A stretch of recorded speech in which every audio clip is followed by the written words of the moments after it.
Good morning students. आप लोग के 21 से एग्ज़ाम स्टार्ट हो रहे हैं और न्यू ईयर हो जाएगा जब साइंस का पेपर आएगा।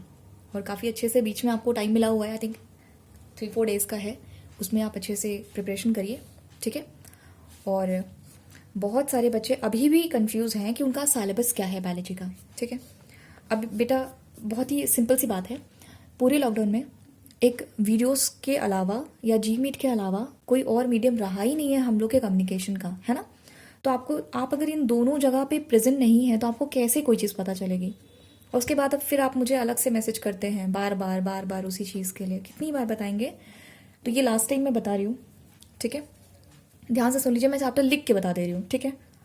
देखिए,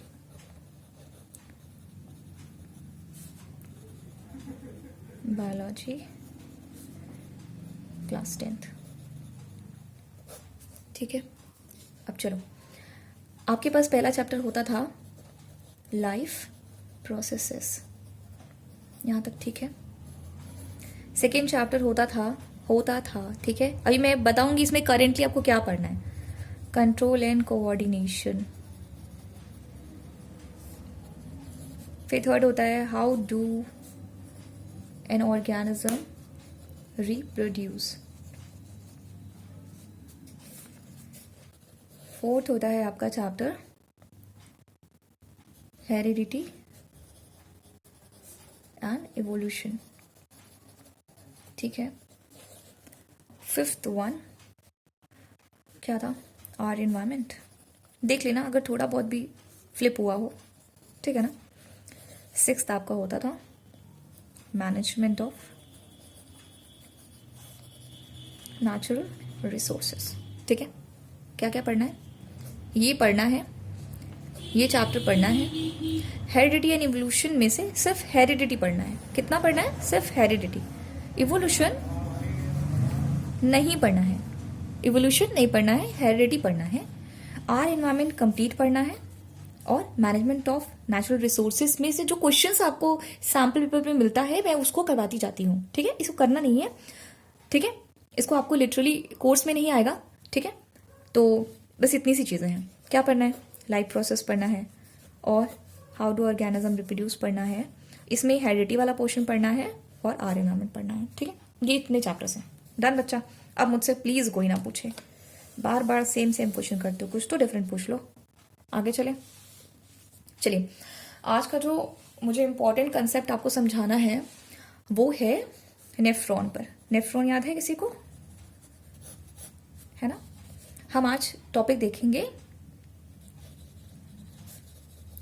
हाउ डू यूरिन फॉर्म, ठीक है। यूरिन कैसे बनता है ये प्रोसेस देखेंगे, ठीक है।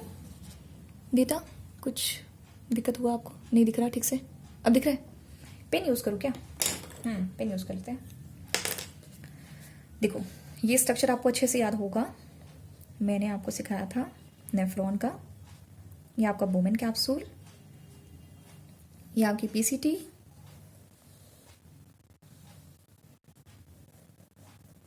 ये लूप ऑफ हेनली, अभी सारा लेबल कर दूंगी, ठीक है। और ये लास्ट में आपका कलेक्टिंग डक्ट, ठीक है बच्चों। ये देखो सिंपल सा स्ट्रक्चर है, ये एग्जाम में अक्सर आता है, ठीक है। ये क्या है, PCT, proximal convoluted convoluted tubule, ठीक है। ये डिस्टल डीसीटी, दूर है ना, अभी समझा देती हूँ फिर से। डिस्टल कॉन्वोल्यूटेड ट्यूब्यूल, ये लूप ऑफ हेनली और हैनेल्स लूप कहते हैं। हैनेल्स लूप साइंटिस्ट के नेम के ऊपर है, इसका नाम है कलेक्टिंग डक्ट, ठीक है। इसको कहते हैं बोमेन कैप्सूल, मैन होता है, ठीक है, बोमेन कैप्सूल। इधर से आर्टरी आता है, यहाँ पे गुच्छा बन जाता है और ऐसे करके बाहर निकल जाती है, ठीक है। जो आई हुई आर्टरी है, जिसने एंटर किया है उसे कहते हैं एफरेंट आर्टेरियोल या आर्टरी, ठीक है। और जाने वाले को कहते हैं इफ्रेंट, इफ्रेंट आर्टरी और आर्टेरियोल, कुछ भी कह सकते हो, ठीक है। ये जो बीच में गुच्छा बना, ये कैपिलरीज जो बन गई हैं, इसका नाम क्या है? इसका नाम है ग्लोमेरुलस। डन बच्चा, हो गया, पूरा स्ट्रक्चर कंप्लीट हो गया है, ठीक है। आप देखेंगे यूरिन कैसे बनता है। देखो पहले हम 3 स्टेप लिख लेते हैं कुछ, उसके बाद बेसिक इन्फॉर्मेशन लेते हैं, ठीक है। चलो पहले बेसिक इन्फॉर्मेशन ले लेते हैं ताकि आपको पूरी स्टोरी समझ में आए। देखो आपकी बॉडी में क्या होता है? मेटाबॉलिज्म होती है, ठीक है। बॉडी में मेटाबॉलिज्म होता है, आपकी बॉडी में मेटाबॉलिज्म होगा। मेटाबॉलिज्म होगा तो बहुत सारे कंपाउंड्स क्या बनते हैं, ठीक है। देखो 2 चीज होती है मेटाबॉलिज्म में। क्या होता है बेटा? एक एनाबॉलिज्म है, एक कैटाबॉलिज्म है ना। या तो चीजें ब्रेक होंगी या तो मिलके बनेंगी, वो कंप्लीट प्रोसेस आपका मेटाबॉलिज्म है, ठीक है। मेटाबॉलिज्म होता है तो इसमें से कुछ आपको नाइट्रोजनस वेस्ट आपको देखने को मिलता है। वेस्ट का क्या मतलब? नाइट्रोजनस वेस्ट का मतलब क्या? ऐसा वेस्ट जिसमें क्या करता है? नाइट्रोजन कंपाउंड कैरी करता हो। ऐसे वेस्ट जो नाइट्रोजन कंपाउंड को कैरी करते हैं वो नाइट्रोजनस वेस्ट है। अच्छा वेस्ट क्यों है? क्योंकि नाइट्रोजन की हमारी बॉडी में कुछ खास जरूरत नहीं है, वो एज अ वेस्ट ही है हमारी बॉडी में, ठीक है। उसको निकालना पड़ेगा, ठीक। अब नाइट्रोजनस वेस्ट को देखो, नाइट्रोजनस वेस्ट प्रोड्यूस हो गया, अब हमें उसे निकालना है। अब आपको पता है कि हमारे पास निकालने का काम या फिर आप कह दो पूरा सर्कुलेशन का काम आपका ब्लड करता है ना। तो अच्छी बात है, बॉडी सोचती है इसी ब्लड को दे दो, इसी ब्लड को दे देते हैं और ये ब्लड क्या करेगा? ये इसी का काम है, ये इसे फिल्टर करके बाहर करेगा, फिल्टर करेगा। यानी कि देखो ब्लड में क्या मिला दो? नाइट्रोजन वेस्ट मिला दो, नाइट्रोजनस वेस्ट मिला दो। अब ये ब्लड कैसा हो गया? अब ये हो गया विथ, ये कह दो इम्प्योर ब्लड हो गया, है ना, क्योंकि इसमें नाइट्रोजनस वेस्ट आ गया है, ठीक है। अब इसका काम क्या है? अब ब्लड क्या सोचता है? भाई पहले इस नाइट्रोजनस वेस्ट को मैं निकाल देता हूं, है ना, फिल्टर करना पड़ेगा, तभी तो हमारे लिए ये ब्लड यूजफुल है, ठीक है। तो ये फिल्टर करेगा और फिल्टर करने के दौरान ही क्या बनती है? यूरिन बनती है, ठीक है। चलो मोटा मोटा बात समझ में आ गया। अब चलो आगे चलते हैं। वेट करो चलो अब देखो, दिख रहा है? अब दिख रहा है। देखो मेजर प्रोसेसेस क्या है या स्टेप्स क्या है? मेजर प्रोसेसेस और steps which involve in the formation of urine. Done बच्चा। चलो पहला स्टेप है अल्ट्रा फिल्ट्रेशन। अल्ट्रा फिल्ट्रेशन, अगर आप लोग कभी एग्जाम में भूल जाओ फिल्ट्रेशन भी लिख दोगे तो काम चल जाएगा, है ना, काम चल जाएगा। अल्ट्रा फिल्ट्रेशन, ठीक है। सेकेंड वन इज रीएब्जॉर्प्शन, ठीक है।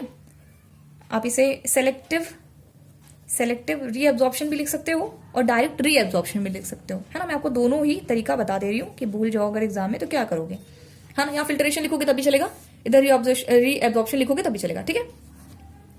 थर्ड वन इज सिक्रीशन, है ना। ये आपका सिक्रेटरी फेज होता है, ठीक है। आप इसे डायरेक्ट लिख सकते हो सिक्रीशन ऑफ सब्सटेंसेस, ठीक है। यहां पे सर्टेन लिखे, ठीक है। अब चलो अल्ट्रा फिल्ट्रेशन देखते हैं। देखो बेटा मैं वापस से मैं डायग्राम बना रही हूं मगर मैं इस बार लेबल नहीं करूंगी, ठीक है। थोड़ा रफली भी बना है, भावनाएं समझिएगा और देखिए कि किस तरह से काम हो रहा है, ठीक है। देखो ये रहा हमारा ग्लोमेरुलर और ये रहा, ठीक है। देखो बेटा ये ब्लड लेके आ रहा है, ध्यान से देखो, ये देखो मेरा ब्लड आया है ना, इसमें ब्लड आ रहा है, ठीक है। अब इस ब्लड में क्या है? इस ब्लड में कुछ नाइट्रोजनस कंपाउंड्स हैं, समझ रहे हो ना। वेस्ट है मेरा, इसमें वेस्ट है, ये मैंने ब्लू वेस्ट बना दिया। अब देखो होता क्या है ना, अब ये आपका ग्लोमेरुलस है, यहाँ पे आके एकदम झिल्ली सा है, कैपिलरीज बन जाती है ना, कैपिलरी से स्ट्रक्चर है ये पूरा। अब यहाँ पर ब्लड क्या होता है? फिल्टर होता है। अब फिल्टर क्या होता है? ये आपके वुमेन कैप्सूल में आने लग जाता है, ठीक है। देखो और ये बहुत तेजी से होता है, हाँ प्रेशर से होता है। ये प्रेशर से होने की वजह से इसका नाम अल्ट्रा फिल्ट्रेशन है, वरना यहाँ पे क्या है? ब्लड फिल्टर हो रहा है, ठीक है। अब देखो ब्लड फिल्टर होता है, पहले मोटी मोटी बात समझते हैं। ब्लड में नाइट्रोजनस वेस्ट है, ग्लोमेरुलस से ब्लड फिल्टर होके कहाँ आ रहा है, वुमेन कैप्सूल में, ग्लोमेरुलस से वुमेन कैप्सूल में आ गया, ठीक है, यहाँ पे आ गया, कहाँ ब्लड आ गया, ये देखो यहाँ पे आ गया, ठीक है, फिल्टर होके वुमेन कैप्सूल में आ गया, डन बच्चा, ठीक है, ये देखो ये रही हमारी बाउंड्री है ना, ये रहा हमारा वुमेन कैप्सूल, ठीक है, अब दिख रहा होगा, दिख रहा है ना, ये ऊपर हमारा ग्लोमेरुलस, यहाँ से फिल्टर होके कैप्सूल में आ गया, ठीक है। अब देखो क्या होता है, अच्छा इसके साथ क्या होता है, इसमें आएगा क्या, अच्छा वेस्ट पहले पूरे देख लें, पूरे वेस्ट क्या है हमारे पास, नाइट्रोजनस वेस्ट है तो क्या क्या है, देखो वेस्ट क्या है, आपने वेस्ट तो कह दिया नाइट्रोजनस वेस्ट है, लेकिन ऐसे कौन कौन से कंपाउंड हैं, जैसे यूरिया, ठीक है, यूरिक एसिड, और एक्चुअली यही वेस्ट है, मेनली हम लोग को मोटा मोटा ये निकालना है, यूरिया निकालना है और यूरिक एसिड निकालनी है, ठीक है। अच्छा ये हमारा वेस्ट है, हमारा मेन मोटिव है इसको निकले, लेकिन बेटा जब यहाँ से छन के आता है ना, जो भी चीजें वुमेन कैप्सूल में आ गई, जो भी चीजें वुमेन कैप्सूल में आ गई, हम उसे कहते हैं फिल्ट्रेट, फिल्ट्रेट, बात समझे, जो भी चीजें फिल्टर होकर वुमेन कैप्सूल में आ गई, मैंने यहाँ से छाना, जो मेरे पास आ गया, मेरे कप में आ गया, वुमेन कैप्सूल में आ गया, जो कप में आ गया, मैं उसे कहती हूँ फिल्ट्रेट, क्या कहते हैं हम लोग, फिल्ट्रेट, ठीक है। अब क्या अब सोचने वाली बात है, क्या फिल्ट्रेट में यही दो चीजें होंगी, ऐसा नहीं है, इन दो चीजों के साथ साथ कुछ और चीजें भी चली आती हैं, है ना, क्यों, क्योंकि उनका साइज छोटा है, क्यों आ जाती है, उनका साइज छोटा है ना, ये तो आ जाते हैं, प्लस और भी कुछ चीजें आ जाती हैं, जैसे देखो ये वेस्ट था, है ना, ये वेस्ट है, इसको अलग कर लो, ये वेस्ट है, लेकिन इसके साथ कुछ और चीजें भी आ जाती हैं, जैसे वाटर चला आता है, वाटर भी आ गया, और क्या आ जाता है, ग्लूकोज आ जाता है, और कुछ अमाइनो एसिड्स आ जाते हैं, अभी अब आप लोग छोटे बच्चों अमाइनो एसिड्स नहीं जानते होंगे, प्रोटीन का ब्रेकडाउन हो जाता है ना, अमाइनो एसिड बनता है, थोड़ा बहुत तो पता ही होगा ना, फिर कुछ आयंस आ जाते हैं, आयंस में जैसे आपका आता है सोडियम आ जाएगा, ठीक है, ये दो चार आपके आयंस आ जाते हैं, ठीक है। अब चलो, अब वापस से मेजर प्रोसेस में चलते हैं, फिल्ट्रेट हुआ, ये सब आ गया, अब बॉडी को लग रहा है अरे बाप रे, वेस्ट के साथ साथ मैंने तो काम की चीज भी गंवा दी, अब हमको क्या चाहिए, अब हमें तो ये सब चीजें वापस से चाहिए, क्योंकि ग्लूकोज से हमें एनर्जी मिलती है, वाटर भी हमें चाहिए, हमारी बॉडी का पूरा बैलेंस मेंटेन करना है, ऐसे कैसे, अमीनो एसिड भी चाहिए, आयंस भी चाहिए, ये सब चला गया, क्या करें, वापस चाहिए हमको, तो ये क्या करता है बेटा, ये जब ब्लड यहाँ से फ्लो होके आता है ना, ठीक है, तो यहाँ देखो ये वाली जो इफ्रेंट है ना, ये इसके चारों तरफ और लपेट गई होती है, ये पूरा पूरा पूरा, तो ये क्या करती है, ये इस तरह करके लपेटा हुआ है, समझ लो, समझ गए ना, इस तरह समझ पा रहे हो, जिसे आप वैसा रिक्टा बोलते हैं, क्या बोलते हो, वैसा रिक्टा, ठीक है, जरूरत नहीं है, बस बात को समझो, कहने का मतलब ये है कि जो भी फिल्ट्रेट में आ जाता है ना, वापस से ये वाली जो इफ्रेंट है ना, इफ्रेंट वो वापस से ले लेती है, इसीलिए नेक्स्ट प्रोसेस को हम कहते हैं सेलेक्टिवली रीएब्जॉर्प्शन, रीएब्जॉर्प्शन, फिल्ट्रेशन में फिल्टर हम कर रहे थे, लेकिन कुछ बेकार की चीजों के साथ कुछ काम की चीजें आ गई हैं, तो हमें इस काम की चीजों को वापस लाना होगा, इस वजह से हमारा सेकंड स्टेप बन जाता है क्या, रीएब्जॉर्प्शन।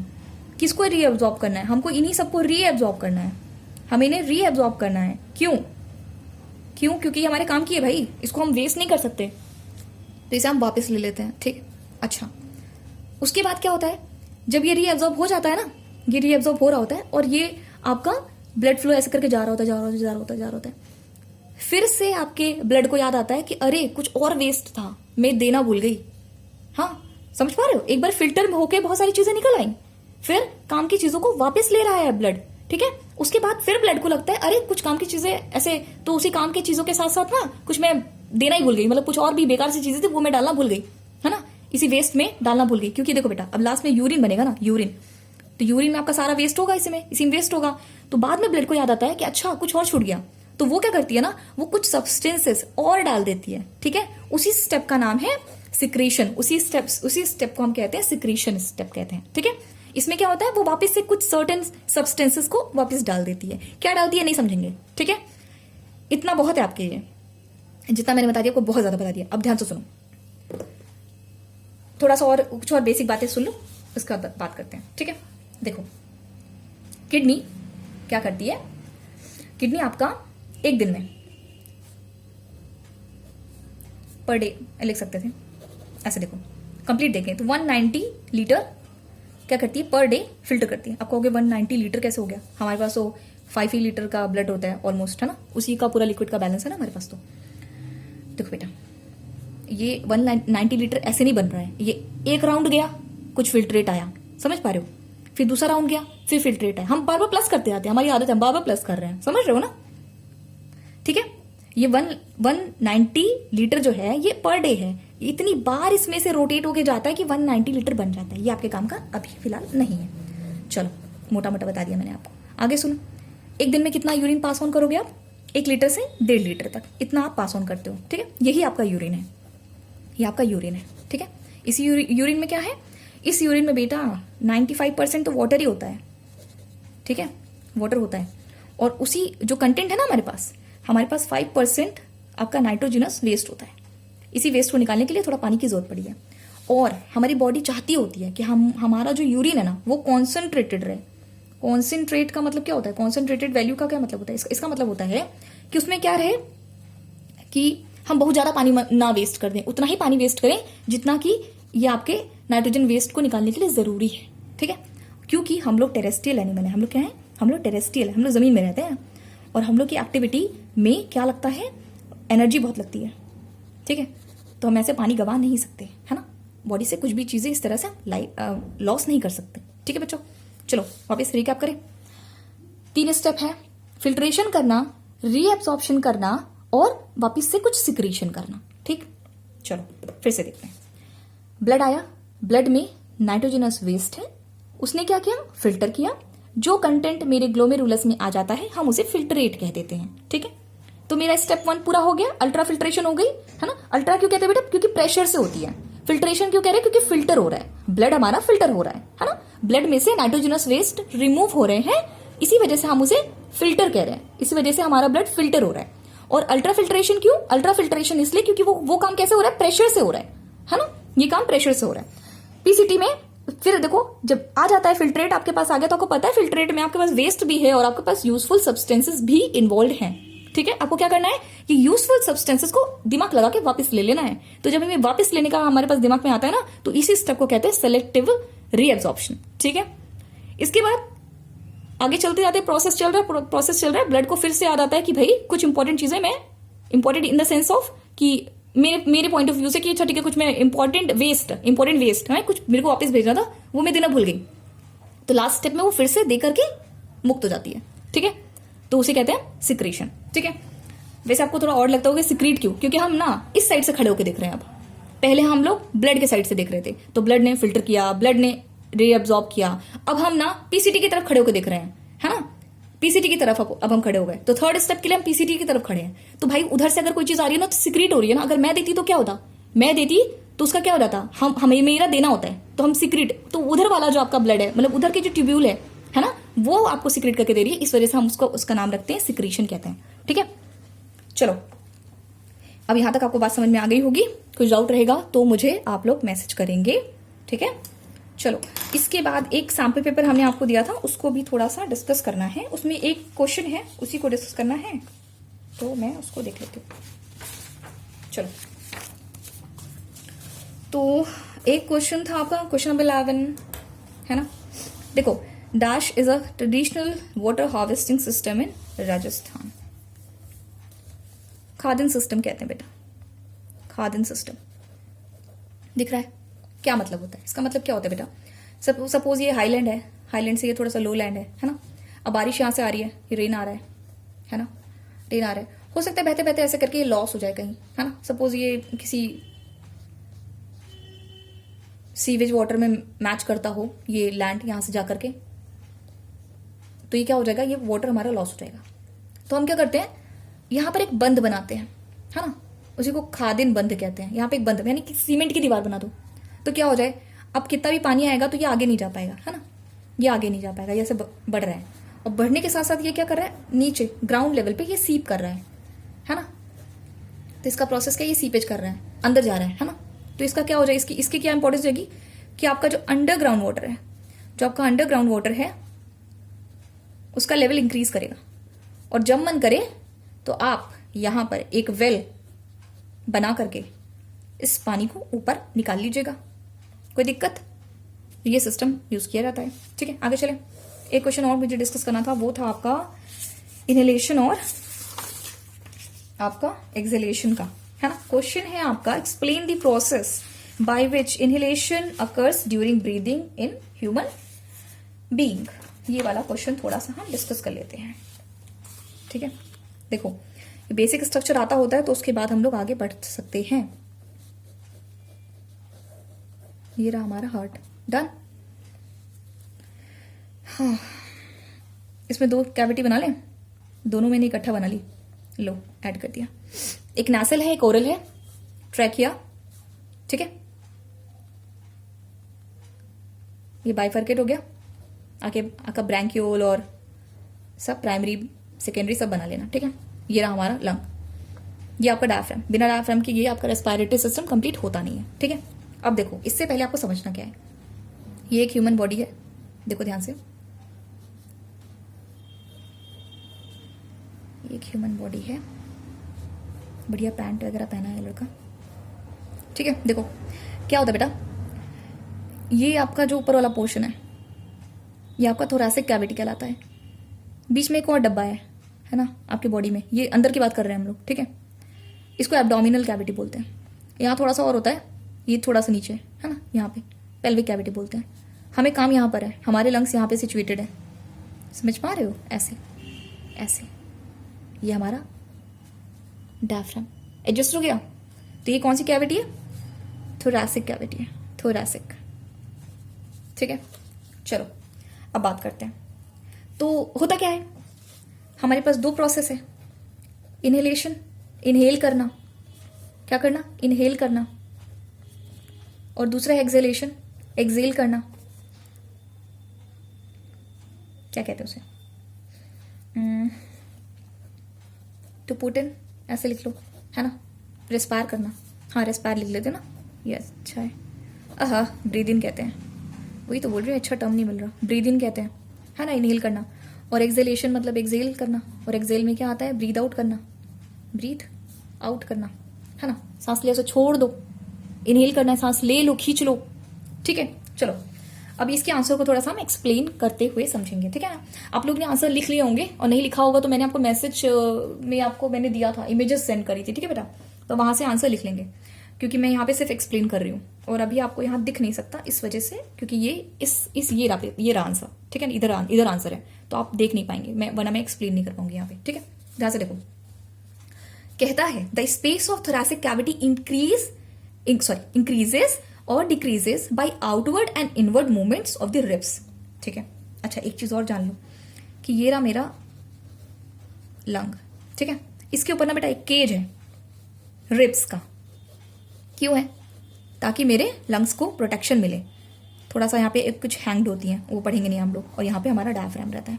ठीक है, रिब्स का है, रिब केज समझते हो? अब छुओगे ना तो आपको हड्डी समझ में आती है ना, तो उसे रिब केज बोलते हैं। ऐसे करके हमारा जो लंग है वो प्रोटेक्टेड है। ठीक है, चलो तो कह रहा है कि जैसे हम इनहेल करते हैं, है ना, यानी कि सांस लेते हैं और सांस छोड़ते हैं, तो सांस लेते समय ये हमारा रिब केज ऐसे बाहर निकलता है। समझो? क्या समझे?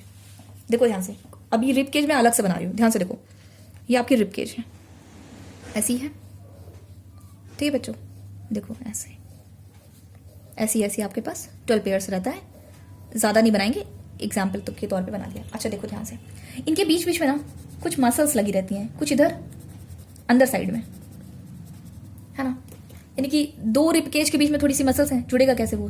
ऐसे करके, समझ पा रहे हो? और ऐसे करके 2 के बीच में ऐसे करके लगा हुआ मटेरियल, तभी तो रिब केज ऐसे जुड़ेगा। समझ पा रहे हो ना? 2 हड्डी जुड़ेगी कैसे? तो आपको मटेरियल देना पड़ेगा, तो उसे कहते हैं, हम क्या कहते हैं? इंटरकॉस्टल मसल कहते हैं। तो ये जो मसल्स है ना, इनको हम कहते हैं क्योंकि दोनों के बीच में लगी है, इंटरकॉस्टल मसल्स। अच्छा, इस मसल्स में इनर और आउटर भी होता है। आउटर क्या होता है बेटा? जो अंदर साइड अगर लग गई है तो उसे हम इनर कह देंगे, और अगर थोड़ी वही चीज बाहर लगी हुई है तो उसे हम आउटर कह देंगे। ठीक है, तो कहने का मतलब ये है कि ये इनर और आउटर यानी कुल मिला के इंटरकॉस्टल मसल की हेल्प से क्या होता है, आपका रिब केज ऐसे बाहर की तरफ आता है, बाहर की तरफ आता है। जब आपको इनहेल करते हो, जब आपको सांस लेनी होती है, भरनी होती है ना, तो क्या होता है? ऐसे करके ये आपका रिब केज ऐसे फैल जाता है। फैल जाता है, फिर आप एयर ले लेते हो, है ना, एयर ले लिया तो फिर उसके बाद ये ऐसी पोजीशन पे है, आराम से आ गई। फिर जब आपको क्या करना होता है, जब आप फिर आपका नॉर्मल हो गया, उसके बाद फिर आपको जब आपको एक्सेल करना होता है, फिर क्या हो जाता है, फिर ये थोड़ा अपने आप को कंप्रेस करता है, क्योंकि इसमें से हवा निकल जाती है। समझ पा रहे हो, आपके लंग्स में से हवा निकल गई बाहर, और जैसे ही निकल जाती है तो फिर क्या, तो कैसा होता है, इसका मूवमेंट कैसा है, इनवर्ड और आउटवर्ड मूवमेंट है। तो सेंटेंस आपका कह रहा था, पहला पॉइंट आपका कह रहा था, the space of thoracic cavity increases, आपके थोरैसिक कैविटी की जो पूरा एरिया है ना, ये इंक्रीज कर जाता है ना, और क्या कर जाता है, ये डिक्रीज कर जाता है। कैसे, बाहर आके और अंदर जाकर के, और किसकी हेल्प से, रिब्स की हेल्प से, और रिब्स में भी किसकी हेल्प से, है ना, ये रिब्स की वजह से होता है, लेकिन रिब्स भी किसकी हेल्प करता है ये काम, इंटरकॉस्टल मसल्स की वजह से। ठीक है, यहां से बात समझ में आई, चाहे इनर हो चाहे आउटर हो, आपके इंटरकॉस्टल मसल का इन्वॉल्वमेंट है। ठीक है, अच्छा, फिर कहता है, सेकेंड पॉइंट कहता है, the action is also assisted by the contraction and expansion of the diaphragm. अच्छा, इतने से ही काम नहीं चल रहा है कि आपका रिब्स ऐसे बढ़ रहा है ना, आपका रिब्स बढ़ रहा है और घट रहा है, बस इतने से नहीं काम चल रहा है। एक्चुअली नीचे डायफ्राम है जो कि ऐसा बैठा हुआ है, ऐसा, और जैसे आप सांस भरते हो तो ये जैसे आपका कैविटी बाहर की तरफ आता है और एक पुश नीचे की तरफ आता है, तो ये मेरे क्या हो जाती है, ये जो आपका, देखो समझाती हूँ, देखो यहां से, ये जो आपका है ना, ये देखो इस तरह से होती है आपकी डायफ्राम, देखो इस तरह से। ठीक है, अब जैसे क्या होगा बेटा, जब आप क्या सांस आप अंदर लोगे, इनहेल करोगे, है ना, इनहेल करोगे, तो इसको लंग्स को बड़ा हो जाना चाहिए, लंग्स बड़ा, तो लंग्स बाहर की तरफ आ गया, ऐसे बाहर आ गया, तो जैसे बाहर आता है ना, तो ये नीचे भी जाता है, नीचे की तरफ भी बढ़ता है, बाहर की तरफ बढ़ता है और नीचे की तरफ बढ़ता है। जब ये नीचे की तरफ बढ़ता है तो ये डायफ्राम को ना पिचका देता है ना, तो डायफ्राम जो इतना मोटा गद्दा है ये पिचक जाता है। तो इस वजह से जब आप इनहेल करते हैं, तो इनहेल करते समय जो आपका डायफ्राम होती है वो क्या होती है, कॉन्ट्रैक्ट कर जाती है, वो कॉन्ट्रैक्ट कर जाती है, सिक उड़ जाती है। ठीक है, फिर जैसे इसमें से हवा निकल जाती है, फुस ऐसे बाहर होगी बाहर, फिर क्या हो जाएगा, ये जो आपका डायफ्राम है, डायफ्राम क्या हो जाएगा, ऐसे मोटा हो जाएगा वापस से। समझे, डायफ्राम ऐसा है, गद्दे जैसा, है ना, जब आपने सांस ली, यहां से प्रेशर आया, यहां से प्रेशर आएगा आपके लंग्स का प्रेशर आएगा और ये दब जाएगा। ठीक है, दब जाएगा, और जैसे ही दब जाएगा तो आपको नीचे से भी पूरा एरिया मिल जाएगा और बाहर से ऐसे फूलने को मिल जाएगा, तो लंग्स आपका पूरी तरीके से बलून जैसा एकदम पूरा फूल जाएगा, उसमें आप अपना एयर भर लीजिए। बात समझ में आई, आप इनहेल कर लीजिए। ठीक है, चलो नेक्स्ट पॉइंट देखते हैं, the floor of thoracic cavity is completely closed by diaphragm. हाँ ठीक है, ये हम समझते हैं कि ये जो हमारा ये पूरा फ्लोर है, ये जो फ्लोर है ये इसका कवर्ड है, किससे कवर्ड है, आपके डायफ्राम से कवर्ड है। It is a thin muscular septum, septum मतलब लेयर होती है बेटा, डिवाइड जो करता है एक दूसरे को, तो इस वजह से हम उसे सेप्टम बोलते हैं। अच्छा, सेप्टम है separating the abdominal cavity and thoracic cavity, ये रही मेरी एब्डोमिनल कैविटी और थोरैसिक कैविटी, इन दोनों को अलग करने का काम कौन कर रहा है, डायफ्राम कर रहा है। ठीक है, आगे नेक्स्ट पॉइंट देखें, inhalation is concern with taking in of atmospheric air और ऑक्सीजन, ऑक्सीजन यहाँ पे गलत टर्म लिखा हुआ है, यहाँ पे एयर ही ठीक है, into the thoracic cavity. Inhale करते हैं तो एयर अंदर आती है, very good. It is possible when the volume of thoracic cavity increases, ये तभी पॉसिबल है जो थोरैसिक कैविटी है, थोरैसिक कैविटी की जो वॉल्यूम है, जो एरिया है वो बढ़ जाए। ठीक है, जैसे ही बढ़ेगा